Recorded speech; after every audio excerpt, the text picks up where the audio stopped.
کیا آپ جانتے ہیں رمضان میں مرنے والے کے ساتھ کیا ہوتا ہے؟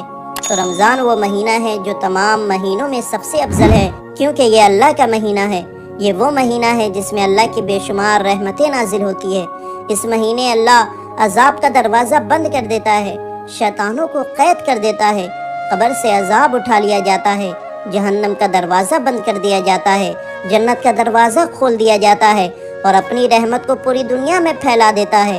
اور اس مبارک مہینے میں بے شمار جہنمیوں کو جہنم سے نکال کر اللہ جنت میں داخل فرماتا ہے۔ تو یہ بہت ہی مبارک مہینہ ہے۔ تو اس مہینے میں مرنے والے لوگ بھی بہت خوش نصیب ہیں، کیونکہ حدیث شریف میں آتا ہے کہ حضرت عبداللہ بن مسعود سے مروی ہے کہ ہمارے نبی حضرت محمد صلی اللہ علیہ وسلم ارشاد فرماتے ہیں کہ 3 لوگ سیدھے جنت میں جائیں گے۔ نمبر 1، جو رمضان کے مہینے میں مرا وہ سیدھے جنت میں جائے گا۔ نمبر 2، جو عرفہ کے دن یعنی 9 ذی الحجہ کو مرا وہ سیدھے جنت میں جائے گا۔ نمبر 3، جو صدقہ دیتے ہوئے مرا وہ بھی سیدھے جنت میں جائے گا۔ تو وہ لوگ کتنے خوش نصیب ہیں جن کو رمضان کے مہینے میں موت آئی۔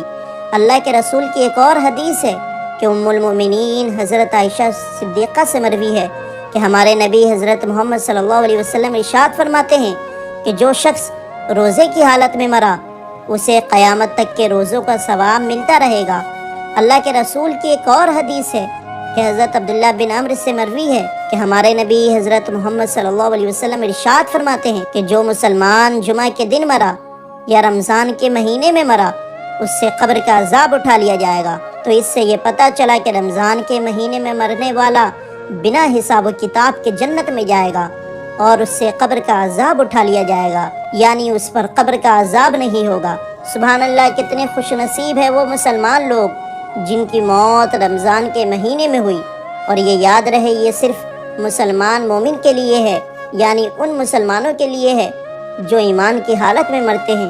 کافروں، مشرک، مرتد اور نافرمان لوگوں کے لیے تو صرف عذاب ہی عذاب ہے۔ یا اللہ ہمیں ایمان کی حالت میں رمضان کے مہینے میں موت دے۔ تو کامنٹ میں آمین ضرور لکھیں۔